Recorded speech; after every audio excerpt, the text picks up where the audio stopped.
aromamari.com നല്ലൊരു വരനെ കണ്ടു. നമുക്കൊന്ന് നോക്കിയാലോ?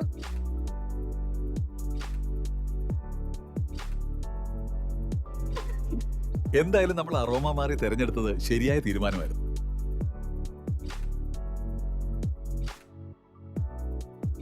aromamari.com വെബ്സൈറ്റ് ആൻഡ് മൊബൈൽ ആപ്ലിക്കേഷനിലൂടെ ജീവിത പങ്കാളിയെ കണ്ടെത്തൂ.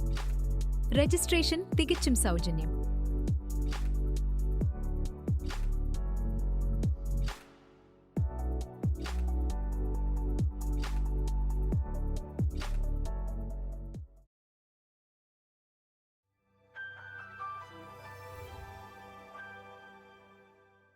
പഴയ നിയമ പുസ്തകത്തിൽ രാജാക്കന്മാരെ തോൽപ്പിച്ച് മടങ്ങിയെത്തിയ അബ്രഹാമിന് അത്യുന്നതന്റെ പുരോഹിതനായ മൽക്കീസേദെക്ക് ധാരാളം അനുഗ്രഹങ്ങൾ നൽകി. മൽക്കീസേദെക്ക് പ്രവാചകനാണ്, രാജാവാണ്, പുരോഹിതനാണ്. ഈ പുരോഹിതൻ അബ്രഹാമിനെ സ്വീകരിക്കുന്നത് അപ്പവും വീഞ്ഞും നൽകിയാണ്. ജീവിതത്തിൽ യുദ്ധങ്ങൾ കഴിഞ്ഞാൽ ഒരു വിരുന്നുണ്ട്. സാത്താന്റെ പരീക്ഷണത്തിന് ശേഷം ദൂതന്മാർ യേശുവിനെ ശുശ്രൂഷിക്കാൻ വന്നു. അബ്രഹാമിനെ എതിരേറ്റ മൽക്കീസേദെക്ക് ക്രിസ്തുവിന്റെ നിഴലാണ്. ജീവിതത്തിൽ അനേകം യുദ്ധങ്ങൾ ഉണ്ട്. ഈ യുദ്ധങ്ങൾ ജയിക്കുന്നവന് മൽക്കീസേദെക്കിന്റെ ക്രമപ്രകാരം മഹാപുരോഹിതനായ യേശു 7 അനുഗ്രഹങ്ങൾ നൽകുന്നതായി വെളിപ്പാട് പുസ്തകത്തിൽ രേഖപ്പെടുത്തുന്നു. 1, പരിപൂർണ ജീവൻ അഥവാ ജീവവൃക്ഷത്തിന്റെ ഫലം എന്നുള്ളതാണ്. ജയിക്കുന്നവന് ഞാൻ ദൈവത്തിന്റെ പറുദീസായിൽ ഉള്ള ജീവവൃക്ഷത്തിന്റെ ഫലം തിന്മാൻ കൊടുക്കും എന്ന് വെളിപ്പാട് പുസ്തകം 2-ാം അധ്യായം 7-ാമത് വചനത്തിൽ നാം വായിക്കുന്നു. ഏദൻ തോട്ടത്തിൽ നമ്മുടെ ആദി മാതാപിതാക്കന്മാർ രുചി നോക്കാതെ തള്ളിക്കളഞ്ഞ ജീവവൃക്ഷ ഫലം നമുക്ക് തിരികെ ലഭിക്കുന്നു. 2, ജയിക്കുന്നവൻ 2-ാം മരണത്തിൽ പ്രവേശിക്കുകയില്ല. എന്താണ് 2-ാം മരണം? അത് തീപ്പൊയ്കയാണ്. മരണത്തെയും പാതാളത്തെയും തീപ്പൊയ്കയിൽ തള്ളിയിട്ടു. ഈ തീപ്പൊയ്ക 2-ാമത്തെ മരണം എന്ന് വെളിപ്പാട് പുസ്തകം 20-ാം അധ്യായം അതിന്റെ 14-ാമത് വചനത്തിൽ നാം വായിക്കുന്നു. എന്നാൽ ഭീരുക്കൾ, അവിശ്വാസികൾ, അറയ്ക്കപ്പെട്ടവർ, കൊലപാതകന്മാർ, ദുർനടപ്പുകാർ, ക്ഷുദ്രക്കാർ, ബിംബാരാധികൾ എന്നിവർക്കും ഭോഷ്ക് പറയുന്ന ഏവർക്കും ഉള്ള ഓഹരി തീയും ഗന്ധകവും കത്തുന്ന പൊയ്കയിലത്രേ. അത് 2-ാമത്തെ മരണമെന്ന് വെളിപ്പാട് പുസ്തകം 21-ാം അധ്യായം 8-ാമത് വചനത്തിൽ നാം വായിക്കുന്നു. 3, ജയിക്കുന്നവന് മന്ന ലഭിക്കും. ജയിക്കുന്നവന് ഞാൻ മറഞ്ഞിരിക്കുന്ന മന്ന കൊടുക്കും. വെളിപ്പാട് പുസ്തകം 2-ാം അധ്യായം അതിന്റെ 17-ാമത് വചനം. അവന് പുതിയ പേര് ലഭിക്കും. നിത്യമായ തൃപ്തിയിൽ അവൻ വസിക്കും. 4, സ്ഥിരജീവിതം അഥവാ ഉദയ നക്ഷത്രവും ലഭിക്കും. ജയിക്കുകയും ഞാൻ കൽപ്പിച്ച പ്രവർത്തികളെ അവസാനത്തോളം അനുഷ്ഠിക്കുകയും ചെയ്യുന്നവന് എൻ്റെ പിതാവ് എനിക്ക് തന്നതുപോലെ ഞാൻ ജാതികളുടെ മേൽ അധികാരം കൊടുക്കും.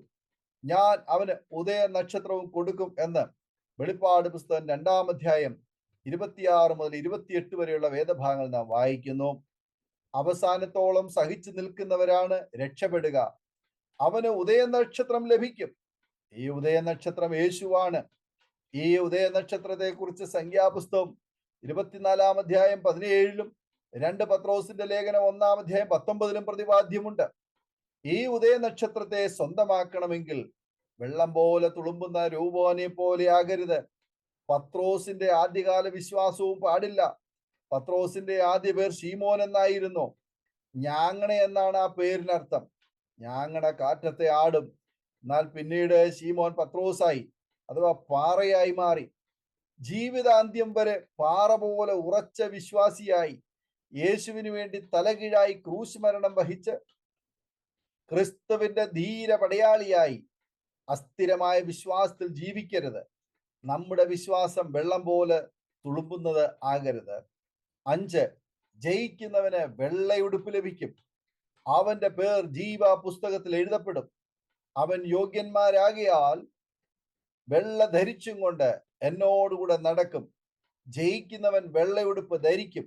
അവന്റെ പേർ ഞാൻ ജീവപുസ്തകത്തിൽ നിന്ന് മായ്ച്ചു കളയാതെ എൻ്റെ പിതാവിന്റെ സന്നിധിയിലും അവന്റെ ദൂതന്മാരുടെ മുമ്പിലും അവന്റെ പേർ ഏറ്റു പറയും.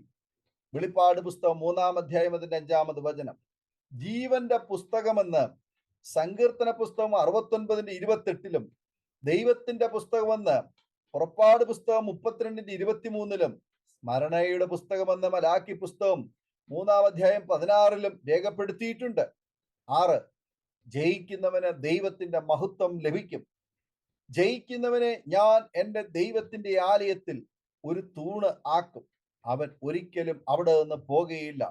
എൻ്റെ ദൈവത്തിന്റെ നാമവും എൻ്റെ ദൈവത്തിന്റെ പക്കൽ നിന്ന് സ്വർഗത്തിൽ നിന്ന് തന്നെ ഇറങ്ങുന്ന പുതിയ യെരൂശലേം എന്ന എൻ്റെ ദൈവത്തിന്റെ നഗരത്തിന്റെ നാമവും എൻ്റെ പുതിയ നാമവും ഞാൻ അവന്റെ മേൽ എഴുതും എന്ന് വെളിപ്പാട് പുസ്തകം 3-ാം അധ്യായം 12-ാമത് വചനത്തിൽ നാം വായിക്കുന്നു. ജയിക്കുന്നവന് രാജ്യത്വം ലഭിക്കും. ജയിക്കുന്നവനെ ഞാൻ എന്നോടുകൂടെ എൻ്റെ സിംഹാസനത്തിൽ ഇരിപ്പാൻ വരം നൽകും.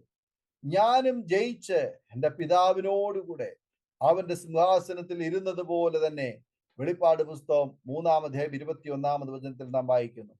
എത്ര വലിയ അനുഗ്രഹങ്ങളാണ് ദൈവം നമുക്ക് ജയിക്കുന്നവന് വേണ്ടി ഒരുക്കി വെച്ചിരിക്കുന്നത്. ഈ ലോകത്തിലെ യുദ്ധങ്ങളെ കർത്താവിന്റെ സർവായുധ വർഗങ്ങൾ കരങ്ങളിലേന്തി തോൽപ്പിക്കാം. അങ്ങനെ യുദ്ധങ്ങളെ ജയിച്ച് കർത്താവ് നൽകുന്ന അനുഗ്രഹങ്ങളെ സ്വന്തമാക്കാം. ഈ വചനങ്ങളാൽ ദൈവം നമ്മെ അനുഗ്രഹിക്കുമാറാകട്ടെ. ആമേൻ. നമ്മുടെ മകന്റെ വിവാഹം കുറച്ച് ടെൻഷനായിരുന്നു. അപ്പോഴാണ് ഞങ്ങൾ aromamary.com രജിസ്റ്റർ ചെയ്തത്. അവിടെ നിന്നാണ് നമ്മുടെ മകന് നല്ലൊരു പെൺകുട്ടിയെ കണ്ടെത്തിയത്. ഇന്ന് തന്നെ aromamary.com ഡൗൺലോഡ് ചെയ്യൂ.